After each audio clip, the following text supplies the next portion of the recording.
on this edition of the Self-Publishing Show.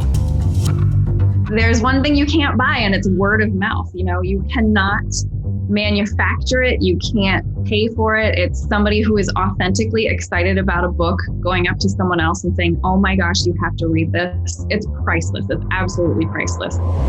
Publishing is changing. No more gatekeepers. No more barriers. No one standing between you and your readers. Do you want to make a living from your writing?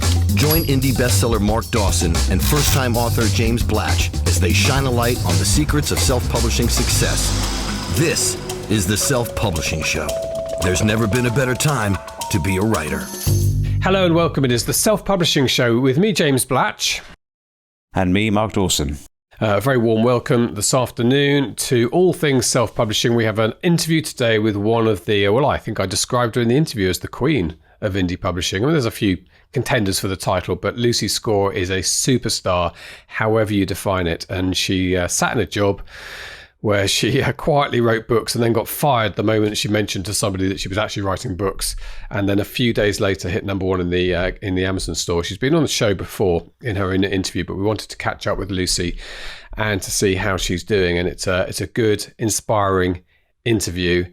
And we should mention as well, as Lucy does in her interview, that what got her from somebody who could write to somebody who could sell is the Ads for Authors course. She is an early alumni of that course, and that course is open for one of its brief outings, 14 to 21 days, something like that. Can't remember. But if you go to selfpublishingformula.com/ads for authors, you can read all about it and work out whether it's a course that might be of interest to you. We can't all be Lucy Scores, Mark. Alumnus. Did I say alumni? What's alumnus? Yes, you did. Yeah. Alumnus is a singular. I didn't go to the same alumni is plural. Prep school as you, where we did Latin and classics.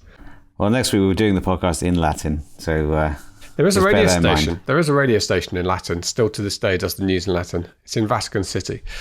Right, I bet that's got a really big listenership. Not a dead language.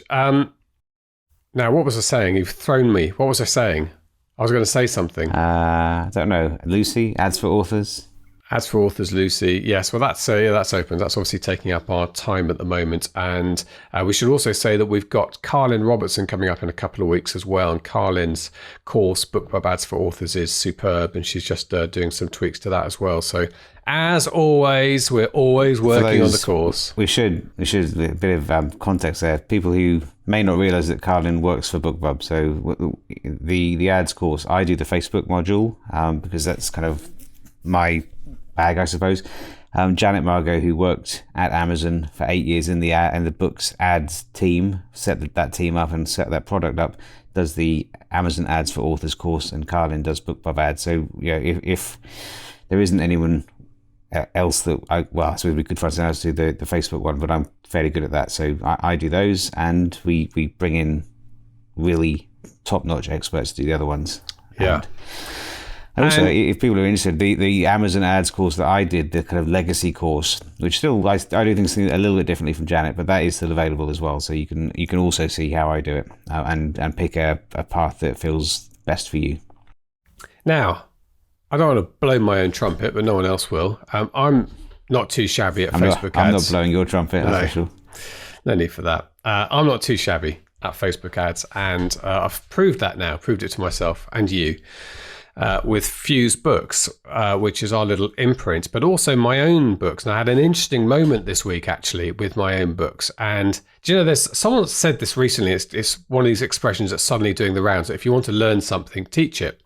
It's the best way of learning something. When I start teaching people about various bits of the stuff that we're doing, I immediately go back to what I'm doing and apply some of the things I've been telling people to teach. And I think I said to you, with my one book, I've got one book out. Obviously writing a second, hope to have third, fourth in the future. And I expect that to be profitable in the long run, but for me to have a loss leader effectively with book one, attracting visibility and an audience, but not necessarily making money. Well, I went through my figures this week, and staring me in the face was the fact that I was putting half the money into the UK, half the money into the US. The US was losing quite a lot of money. The UK was making money. So I killed the US ads, just killed them. And, maybe my next book's set in the US, it might do a bit better. And I have for 4 days in a row now made a day-to-day profit spending £25 a day on ads, selling one book, which I think is quite interesting. And not a big profit, I should say, but £2 to £5 sort of a day, £8 That's occasionally. Good. Yeah, it can be done. It's not easy, but I mean, I probably mentioned before, I've got my Atticus. The first Atticus book is 99 pence, 99 cents, and I'm spending most in the UK, in fact, all exclusive in the UK, maybe $80 or $90 a day on that book, and that's down from about 180 I ran for 2 or 3 weeks, and that I'm seeing that definitely makes a loss because I'm only making 35 cents or pence per book on that sale, but I'm seeing a very long tail on book 2.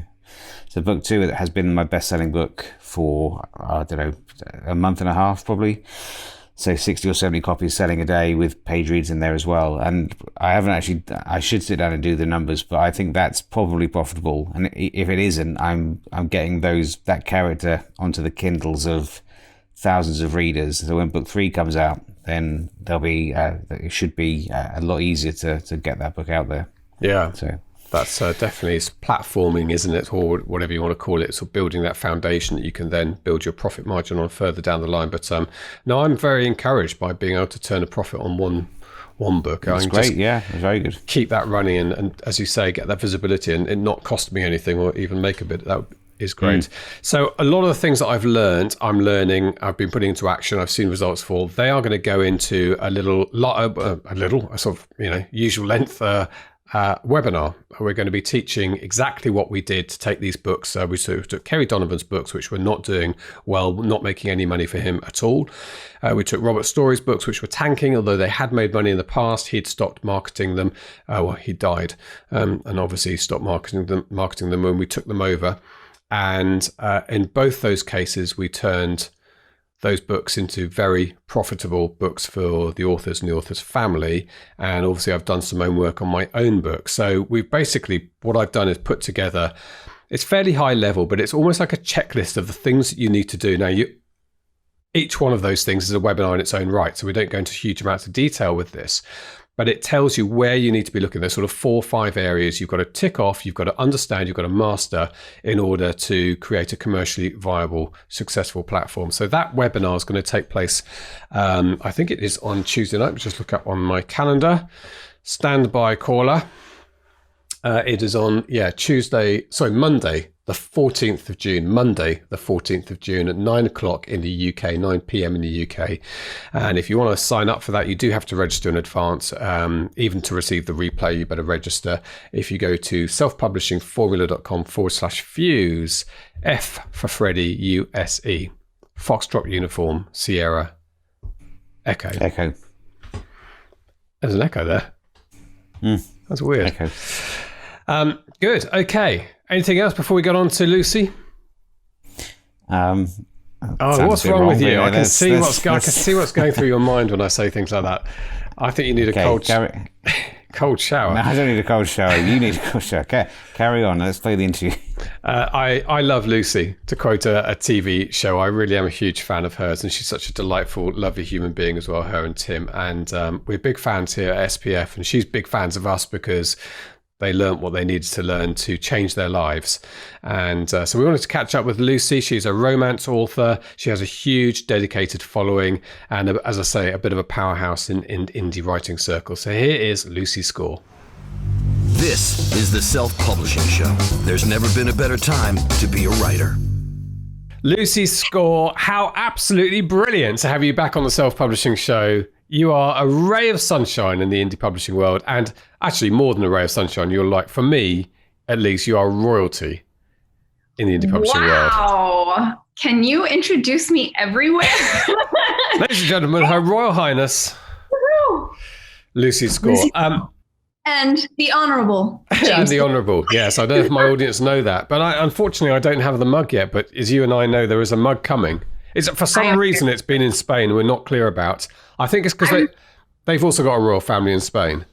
Ah, yes, they do. They must have wanted their own James Blatch mug. Yeah, I think they've been trying to get it off the mail service, but it's on its way here. Anyway, that's our mutual friend, Cecilia Mecca, has decided for reasons best known to Cecilia, to create a mug that says the Honourable Blatch on it, which will be mine. I ordered one as well. Oh, you did? So, yes, I'm very excited for mine to we can arrive. we could toast together. I'll bring it to Nink. Okay, look, let's get on with it, because you are a hugely successful writer, and that's not by accident. It's for lots of reasons that we're going to delve into in this interview. We do have an interview with you a couple of years ago, something like that, and you told us the story then about basically coming out at work as being a writer and immediately getting fired by the nice people you used to work for. And literally that week, I think you hit #1 in the Kindle store, and you haven't really looked back. But that makes it sound like you won the lottery, and it wasn't a lucky win. This has been something you and Mr. Lucy's is known to your fans, Tim, your partner, work very hard at. So I'd like to get into all of that today and learn a little bit about your process, what day-to-day looks like when you're running quite a big turnover industry, which your publishing company is. But why don't we start, just in case there's somebody who doesn't know who Lucy Score is, with the skinny on Lucy. Why don't you give us your background, Lucy? Well, James, thank you for asking. I'm finally a successful adult. For most of my adulthood, I was very unsuccessful. I tried a variety of jobs, including bartending and proofreading and advertising, and I was not very good at any of them. And I kept wondering if the problem was me. And it was, surprise. But I have always been a writer. I grew up in a family that loved reading, and that really translated into a hobby for me. So I used to always write little stories from elementary school on, and in college I majored in journalism. And after I graduated, I was working for a newspaper when 50 Shades of Grey came out. And I had forgotten how much I enjoyed reading romance. And that got me back into reading it. And then I was like, I think I can write this.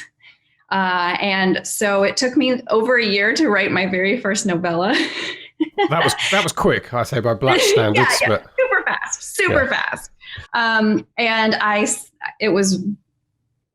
had just become aware of self-publishing at the time. So I threw it up on Amazon and was shocked when the money didn't come rolling in. And thankfully, a small label publisher saw it and asked if I would rewrite it as a novel and let them publish it. And I said, sure, my dreams are coming true.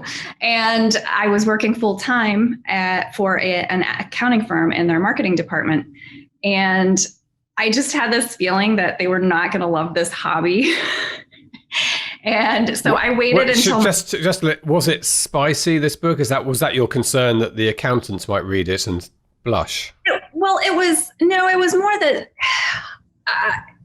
yeah, I guess so. I think if I would have been writing historical fiction, I think I would have not had any trepidation at all about, The history of the abacus would have gone down well. Yes, exactly. I think I would have sold more than 35 copies to all of the CPAs there. Yeah. But I was hesitant about coming clean about my hobby. And then my first book did reasonably well. This was back in 2015. So it was a different time in the publishing world.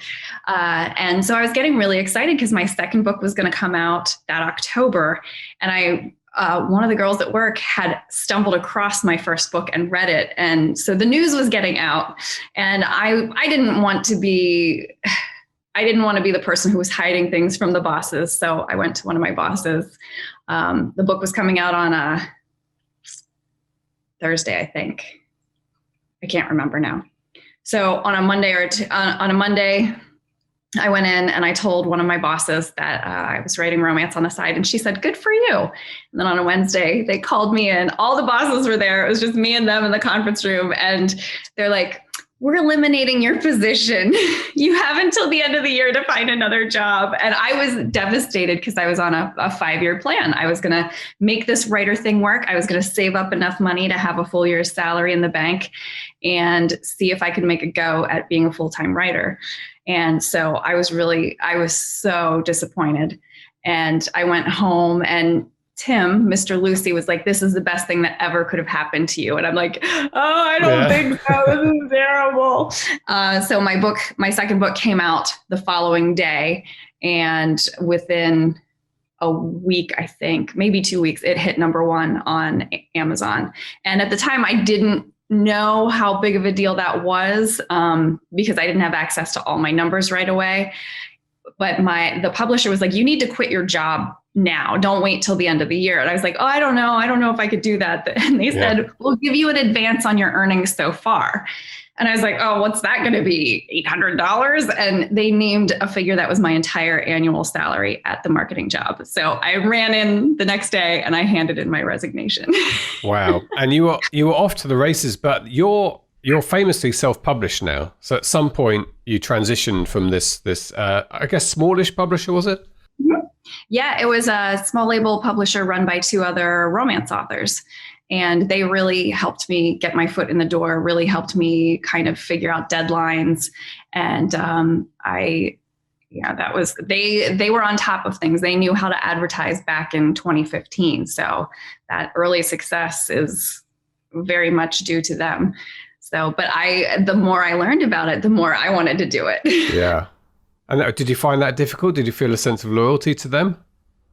I did. I mean, I always feel that way, whether I switch a cover designer or whatever. I always feel I owe a debt of gratitude to everybody who has helped me on this path. But that also doesn't mean that I'm going to not explore new options and not continue to grow. Yeah. So it's a balancing act. So what did you do? Did you leave those first 2 books with them? Did you write more and then just write a different series for yourself, or?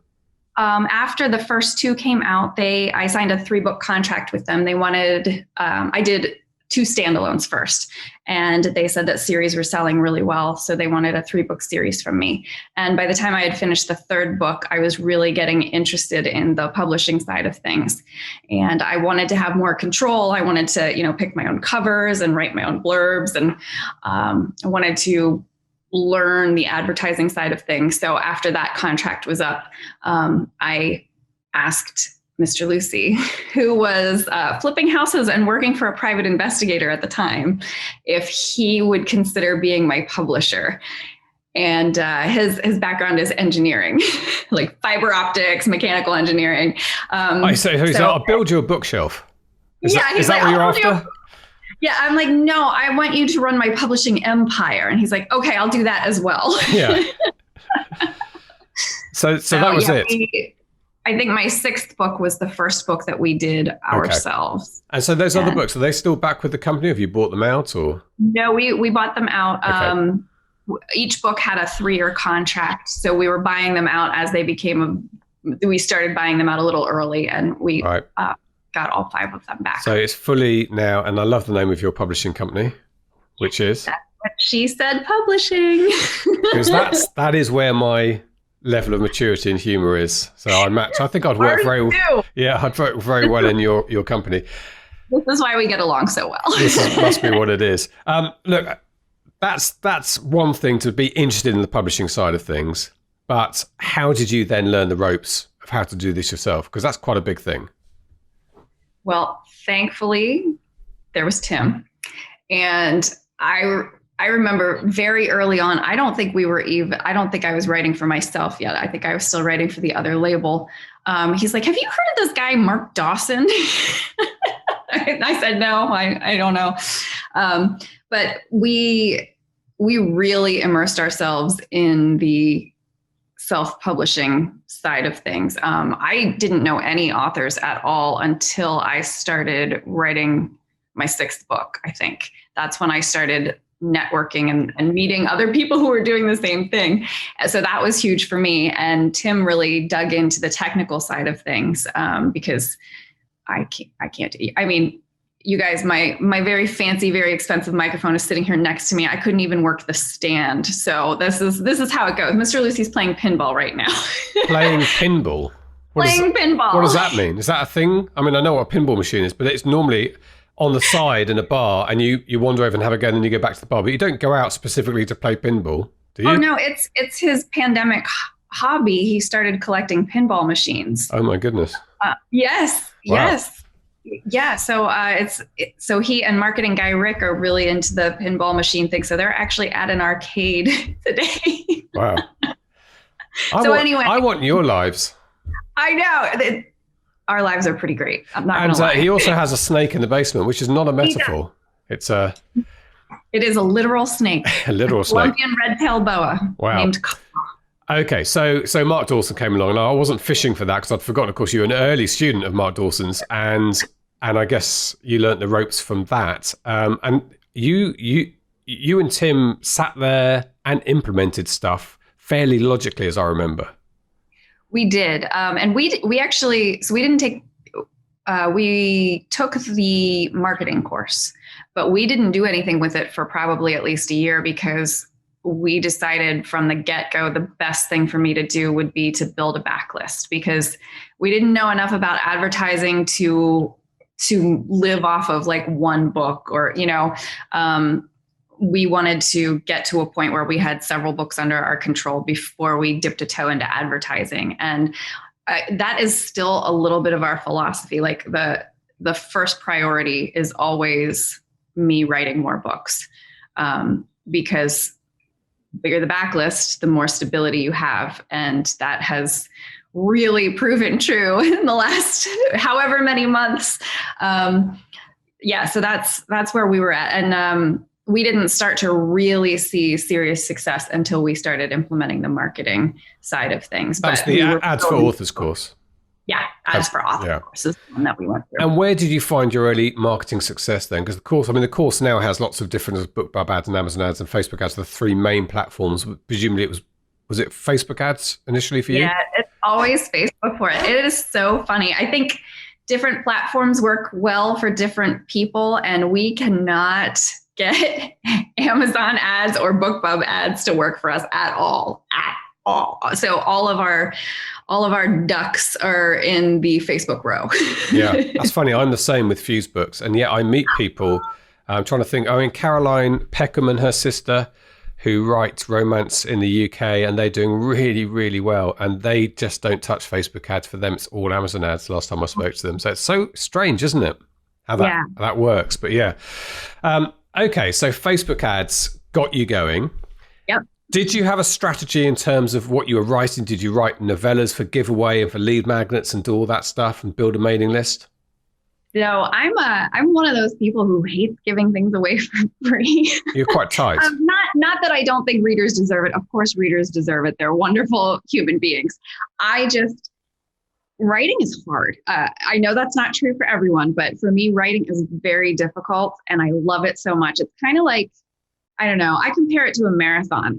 Nobody has fun running a marathon, but you feel really good afterwards. You accomplish something serious. And that's how I feel about writing a book. It's kind of a creatively artistic, painful slog. But when you come out on the other side and you look what you accomplished, wow. So I don't do freebies usually. I did start to build my newsletter list by giving away bonus epilogues in the back of the book. So a reader would have to read the whole entire book and be invested enough in those characters to want more. And so it's completely separate from the story. That the story itself is whole, it's beginning to end. There's an epilogue in the book too. But this just started where I think it was The Worst Best Man was the one that I really remember doing first. And that took our mailing list from 5,000 subscribers to 30,000 subscribers. Wow, and this is just in the back matter as you get to the end of the book, like behind the scenes. It's a link to BookFunnel. Thank you, BookFunnel. Yay, thank you, BookFunnel. They distribute my bonus epilogues. And that exploded our newsletter list. And it's all people who want to be on there. It's all people who read the book, loved it, and wanted more. Well, it just goes to show how many books you were selling. I mean, because that's not 100% of people sign up. Right. So exactly. Those early sales, I mean, I know you're phenomenally successful now, so we'll talk about that. We'll come on to that a bit later. But let me talk about the writing for a bit, Lucy. Yeah. So you started off with a couple of standalones. You'd read E.L. James. Is it E.L. James? I forget. Yeah. Fifty Shades. So you read E.L. James, you thought, I can do that. And turns out, I mean, most people read a book at some point in their life and think, I could do that. We all know that because... Yeah, we're idiots when we think that. But turns out you can. And then you learn, because the publisher told you about series. So how did you structure that early writing? When you said to yourself, I've got to create a backlist, did you say to Tim, right, I'm going to write a series? Were you quite marketing orientated about your writing? So first and foremost, it's always the story that I'm really excited about writing. And some of them come to me as a series and some of them are just straight up standalones. And I realized very early on that the books that performed the best, the books that sold the most and pulled the most number of readers into my backlist or onto my newsletter list were all standalones, because there's no obstacle to it. You don't have to, it's not number 7 in a series. So new to you readers are really comfortable saying, I'll take a chance on this one book and see if I like it. I still definitely write series. I think series is imperative for retaining readers. Once you have them hooked with that, big shiny standalone, you want to put them someplace where they're going to go through 3 or 4 books in a row. So I write both, but I'm really strategic about writing 2 standalones a year. Wow. So how many books have you written? Oh, I knew you were going to ask that and I should have counted. Okay. I don't know. I'll be honest. I think it's like 26. Okay. It might be 27. There's one that I have finished that won't be published until next summer. So I'm not sure what number that one would be. So 25, 26, 26, somewhere in there. And that's in 6 years. You started in 2015. Yeah. So, I think that's thanks to the journalism degree. I learned how to write on deadline. Yeah. Well, it shows me up. I swear. Been a decade from my one book. It's not a contest. And the first book always takes a really long time. Yeah. Okay. So how many books do you set out to write? So 2021, did you go in? I think you're quite an organized person. I often hear you saying when we're chatting, my schedule won't allow me to go away at this particular period. So you've got the year more or less mapped out?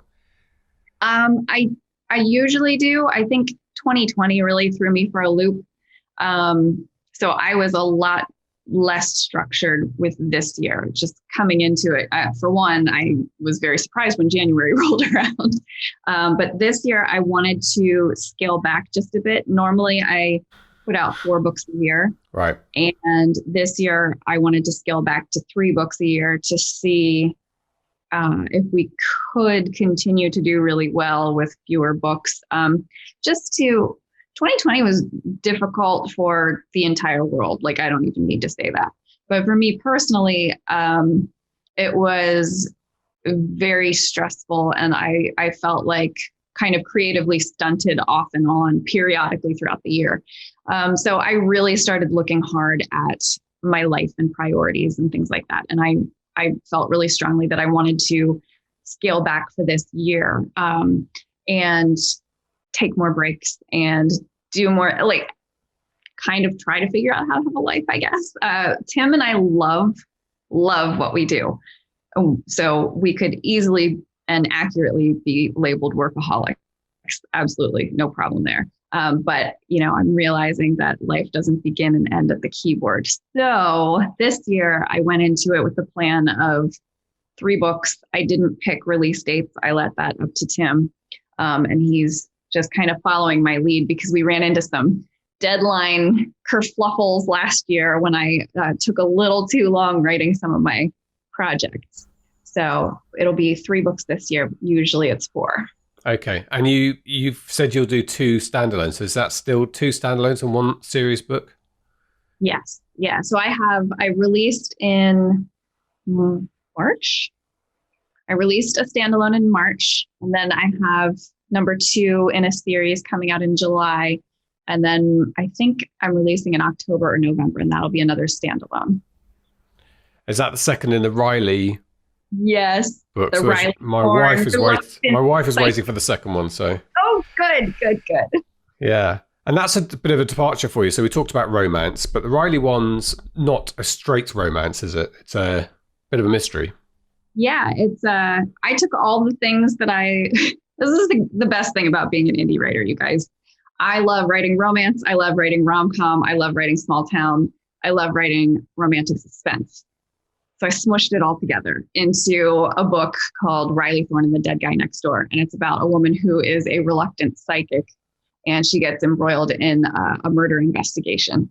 And she meets a handsome private investigator, gentleman person, who helps her solve the case. And I loved it so much. I sat down, as soon as I was done, I started mapping out books 2 and 3. But I had no idea how readers were going to take it, because it definitely was a bit of a departure for me. So I had to sit back and wait and see if readers would enjoy it as much as I enjoyed writing it. And I was really excited that they received it so well. So, but it's obviously been successful enough for you to do the sequel. Yes, thank goodness. I mean, I think I still would have written it. I just may not have released it. Yeah. And it's not a small book, is it? Because it's the first one I think of yours I've had in paperback. And I was surprised because you can't tell. I mean, I think I mentioned to you, I'm reading this biography of Stardom. It's going to go on for the rest of my life, because I had no idea on the Kindle that it's actually on the bookshelf like that. Exactly. But Riley Thorne's quite a big book. How many words is that? 130,000, which goes against like all of the genre rules of all of the genres that I put in there. Well, you put all those genres in there so you can add them up. I think that's how that works. Technically, I think I wrote like 3 books into that. Yeah. Anyway, you're rule breaking now. You set the rules. You are the rules. That's how that works. Yeah. Well, my favorite thing to do is when somebody says you can't do that, then I really want to go do that. Yeah. So move fast and break things, as that's right. Zuckerberg said. Okay, so that's the book side of things, and I'm sure people will check you out if they haven't read your books already. I want to talk to you a bit about your fans. So you obviously picked up a lot of sign-ups at the back of your book, so people have enjoyed the book that much, and I'm doing that now. Actually, I'm seeing that now, which is quite fun to see. But I think I'm getting about 30%, 30 to 40% max of people signing up at the back of the book on small numbers. That's good. But so I'm quite happy with that. But that's a good sign for you and for me, actually, that people got to the end of the book and wanted a little bit more. They weren't putting it down thinking, well, that was hard work, and putting it to one side, which is, I'm sure some people may have done. But your mailing list, your followers are incredibly loyal. I'm in your Facebook group, so I see this. There is a particular atmosphere to the community that you've built up there. And I think you and Tim probably worked pretty hard at that. I think it was a lot of hard work and yet a ton of luck. I managed to attract this core group of readers right at the beginning, and they helped me set the tone for the group. And they let me be myself. You know, I don't have to put on my Lucy hat and go pretend to be somebody. You know, I show up in my group and, you know, I haven't showered in 3 days and they still love me because they're wonderful, forgiving people. Well, it is online, the group, so it's probably going to be okay. But well, I mean, I do Facebook Live, but I have no shame. Yeah, well, that's what I feel in the group, and I think also you're a very positive person. Although let me qualify that. I think you go out of your way to say, let's be positive and let's do positive things. Let's read positive things and enjoy them. And I think that's the tone I get from that. And it's quite nice to have that, because you can get really lovely people in real life whose online persona is quite ranty and angry, and you work at being positive, I think. Yeah, I think it's a daily choice. Well, sometimes it's a minutely choice for everybody. And I think we all learned that in the last year, that, you know, what you consume isn't just what you eat. It's what you watch on TV, what you read, what you see scrolling through Facebook. And I know a lot of us had to do some really serious grooming of our environments, you know, to remember what was positive, because we were kind of it's very easy for us to be fed a steady diet of negativity everywhere. It's super, super easy. And our brains are wired to pay attention to the negative stuff because it's a threat. You know, it's in our biology to pay attention to the scary stuff out there. So it's just really cool that I have this group on Facebook where it is full of people who are just exuding positivity at all times. It's a happy place, you know, and And for the most part, I think people really understand that it's not a place for heavy discussions, or, I mean, we do discuss things, but it's always with a positive slant to it. And I just really appreciate it. It really is and has been such a happy place for me. So we try to continue that vibe into my newsletter as well. When the pandemic was getting really bad for everyone, I saw John Krasinski's Some Good News on YouTube and I loved it. I mean, it just, like, every single episode made me cry. So I started putting it in my newsletter. I was like, watch this. This is so great. And that evolved into the good news section in my newsletter, which we're still doing today. And I think it's I think a lot of people open it just to read the good news. Like they can ignore my ramblings at the beginning, but my team scours the internet and we just try to bring everybody a dose of positivity every Thursday. How important is the group or your mailing list, your fan base, to your launches in your marketing? Essential. Honestly, I will say they're more important than the Facebook ads in the beginning, because these incredible readers with really great taste, there's one thing you can't buy, and it's word of mouth. You cannot manufacture it. You can't pay for it. It's as somebody who is authentically excited about a book going up to someone else and saying, "Oh my gosh, you have to read this."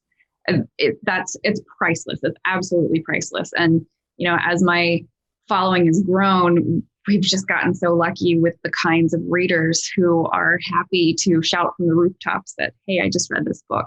I got a card in the mail the other day from a reader who actually lives nearby. And she said that she was at a diner having coffee with a friend just recently. And she was telling her about Riley Thorne and the Dead Guy Next Door. And a gentleman stopped at their table, apologized for eavesdropping, and asked her to write down the title of the book because he thought his daughter would like it. Uh-huh. And that makes my day. That just boggles my mind, because I've done that. I've been a reader my entire life, and I've been the person sitting there throwing a book at someone saying, "You have to read this." So I don't know. I'm going to get emotional here. Yeah. This is happy emotions are good. Happy emotional. Okay. So how many people on your mailing list now? 128,000. Okay. So that's Mark Dawson-esque size of mailing list. And he also employs his mailing list. Makes it sound cynical, but it's not for either of you.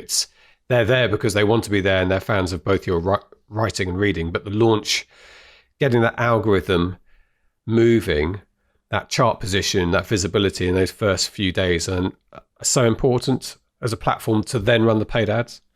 Yeah, definitely. And I might be doing a disservice to the algorithm, but we do one send of the newsletter on a Thursday. We don't break it up or anything. So I don't know if there's a better way to do it, but there's a huge spike. My rank will freeze every launch day for at least 5 hours. Like, it will not budge for 5 hours after the newsletter goes out, because I think Amazon's like, hang on, this doesn't seem accurate. The click farm started. Yeah, here we go. Yeah. Oh, and then Lucy Ride again. Oh, she goes. Pays that click farm. No, but they're real people sitting in diners. And that's good. Okay, let's talk a little bit about the marketing side, because you did ads for authors, and that became the platform, I think, probably more Tim than yourself in terms of running those campaigns. How much do you know about that? How much do you get your hands dirty, or do you glaze over when Tim starts talking to you about cost per clicks? Oh, yeah. I get the glazed donut look. It's hear white noise. Yeah. Wah, wah, wah, wah. If numbers come into it, then I start getting like itchy and twitchy. But I write all of our ad copy, at least the first round or two, because who knows the book better than me?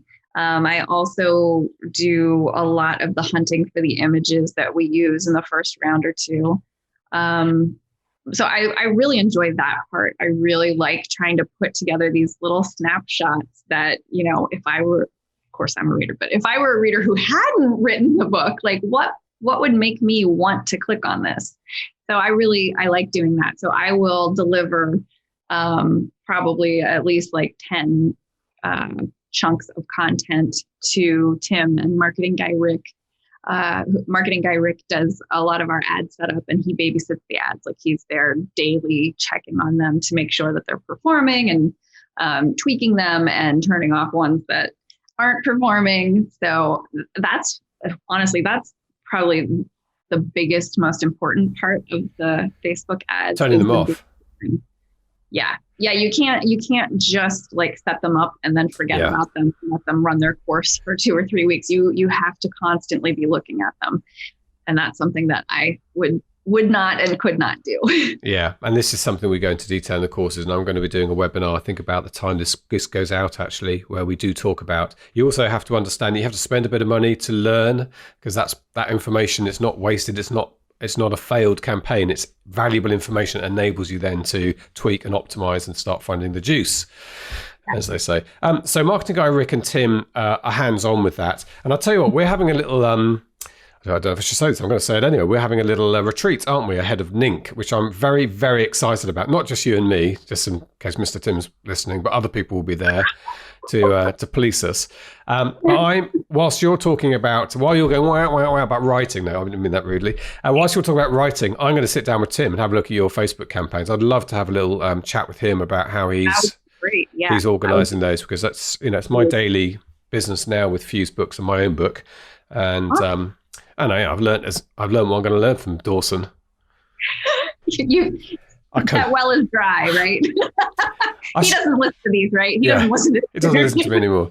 No, he and I mean, that's the beauty of him and me, but I learn this from him, constantly looking at what's happening. Which is why we keep changing the course and keep updating it because of that. So I'm really keen to do that. Like one of the best things about the course, that it doesn't go out of date. So brace Tim for that. He might not be very excited about the possibility of that, but he loves talking about this stuff, and he would love to talk to somebody who is not me about it. He's glazing over. You guys will have a good time. Shall I give it 30 seconds, then I'll go, I'm bored, I'm sorry, and just leave. See how he reacts. It'll be like, oh, great, another movie. Welcome to my life. No, that would be great. So that's a little operation. Marketing Guy Rick, how big is your team? We have. So I write the books. Mr. Lucy publishes the books. We have Marketing Guy Rick, who works for us part-time. We just brought my brother on at the beginning of the year full-time. He has been working for us part-time in doing audio production, which has been last year, Dan. Thank you, Dan. He took our audio sales from 14,000 to, we just missed 6 figures last year. Wow. Just missed it. So in 2019, our sales were 14,000. So yeah. Wow. So he does that, but Dan is kind of training to be Mr. Lucy Jr. Tim needs to be able to have a more of an eagle eye view of everything that's going on. And Dan is going to be able to step into a lot of the day-to-day stuff. So he has a lot. I don't even know what his title is. Like, we just I don't know. Chief Operations Officer. Not we usually covers everything. We call his department the Hot Ham Water Department, which means nothing to anyone who hasn't watched Arrested Development. We're like, we'll let Hot Ham Water deal with that. And then I have a personal assistant, Joyce, who lives in Michigan and is amazing.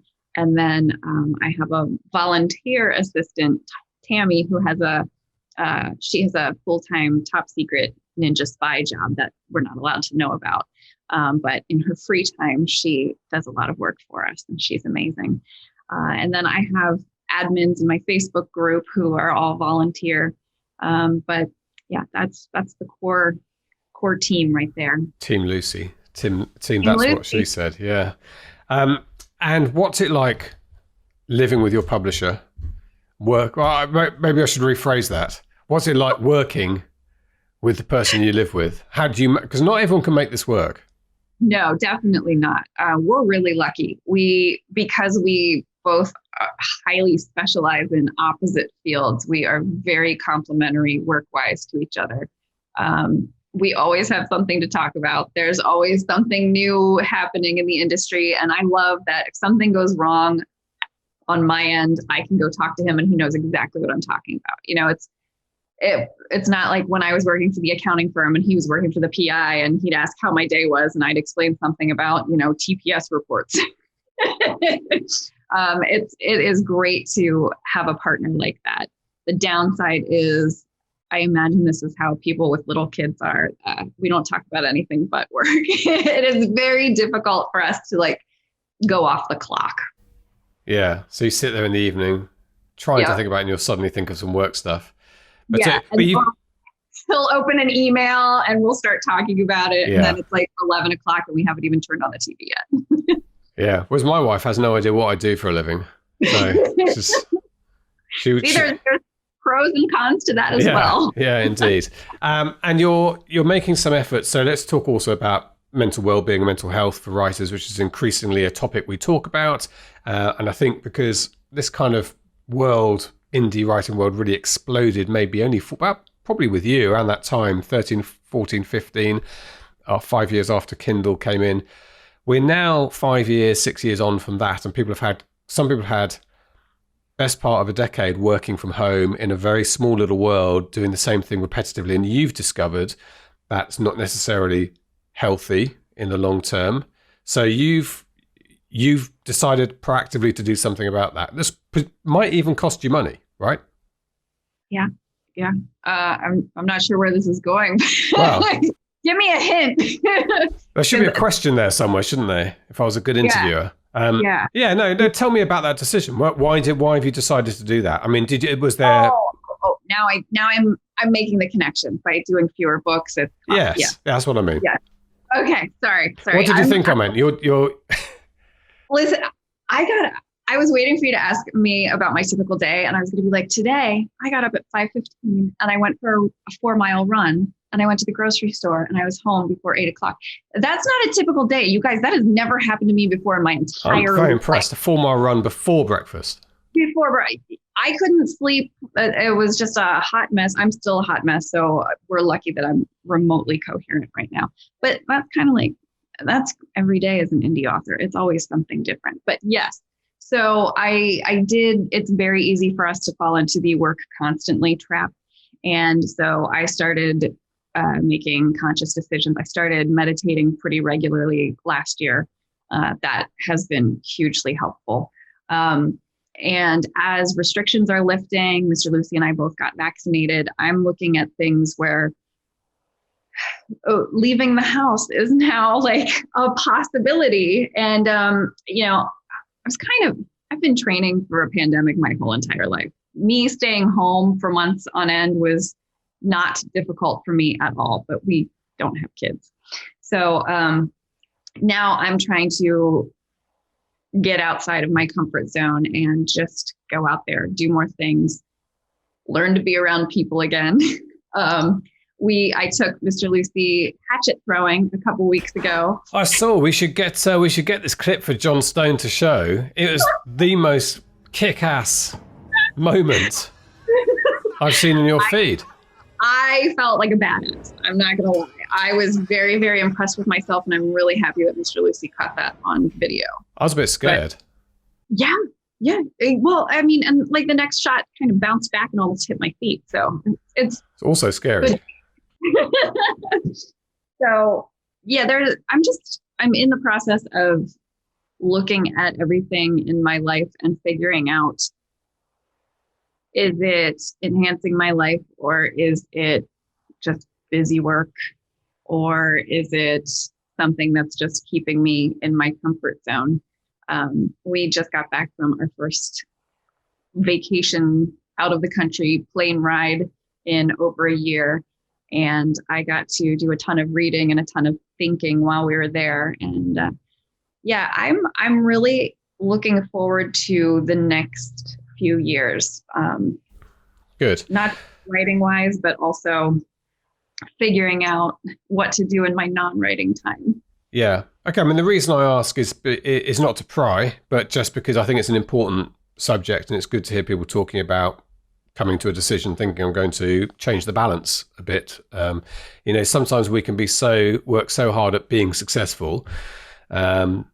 What's the goal in the end? If you've worked yourself to that point of nervous exhaustion, even if you are successful in inverted commas, it's to not much end. So I think it's an important thing. And I can tell you, I'm also having a kind of moment. I think this year, is as busy as I ever want to be in my life. I'm decided this is the peak busyness. So it's going to start going down a little bit from now and get that balance right again. But I also enjoy work, and also could be classed as a workaholic. My name is James. I'm a workaholic. I've last worked at 10 to 8 in the evening. I'm working now. And you're working. Yeah. I think it's a decision that everybody's going to be looking at in different ways, especially those of us who work from home. Yeah. Well, Lucy, it's been brilliant to catch up with you. I'm a big fan of yours and Tim's, and I love the way you apply yourselves to stuff, and having conversations with you is always illuminating. Not, I think, necessarily because of the detail, interesting though that is. I think your attitude, you have a very sort of clear attitude, I think, to where you work and where you operate. I can imagine those conversations during the day with Tim, where you have issues that you talk through, and that's the right way to do it. To be clear about it, to plan a bit, but also to be guided by what you want to do, which is, I think, what you probably do with your writing a bit. Don't feel too slavish to formula at any point, or what's expected, or what people are telling you is going to work. Yeah, definitely not. I mean, that's the best part. We're in charge of everything. That was always my end goal. It wasn't money. It was, I wanted to be in charge of my own time, and I wanted to make my own decisions. And that's exactly what we've built here. So now I have to review some of those decisions and maybe see if I can make them a little bit better. But, it's, in the end, that's all I ever wanted. And I'm really, really excited that I get to get up every day and do this for a living. Good. And I'm thrilled that our courses could have been a part of the beginning of this. We've unleashed Lucy on the world, which is quite something. It's your fault. Yeah. I'll keep my I won't mention who I am in the group. Part of the foundation. No, that's great. It's all your own work. Thank you so much indeed, Lucy. Do send our love to Mr. Tim, Mr. Lucy, I just call him Tim. When he gets back from his pinballing.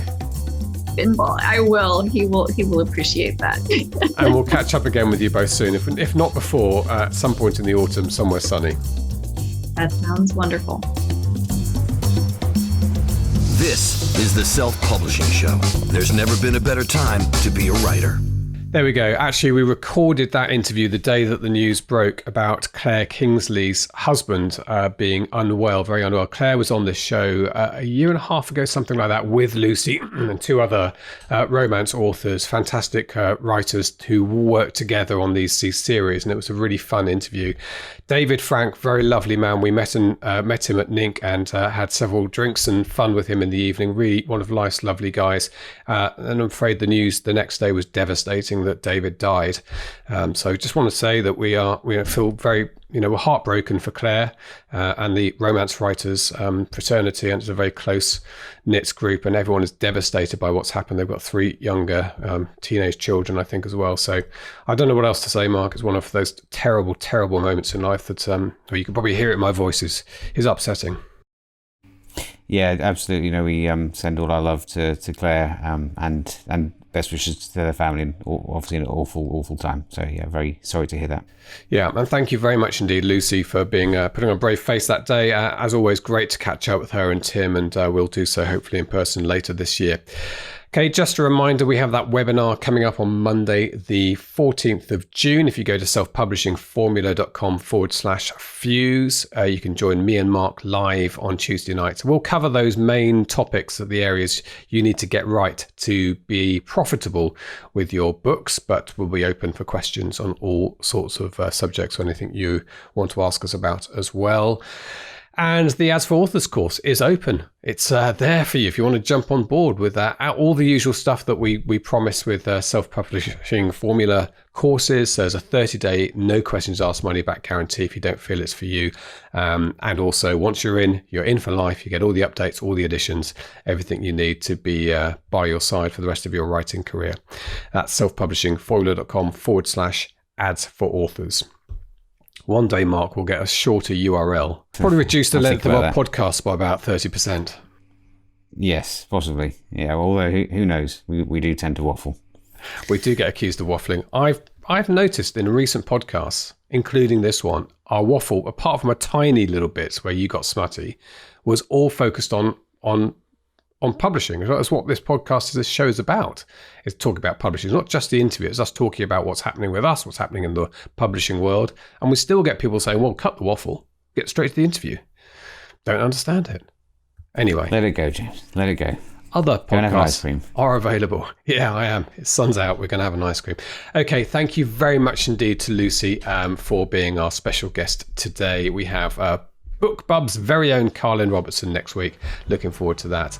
Until then, all that remains for me to say is it's goodbye from him. And a goodbye from me. Goodbye. Get show notes, the podcast archive, and free resources to boost your writing career at selfpublishingshow.com.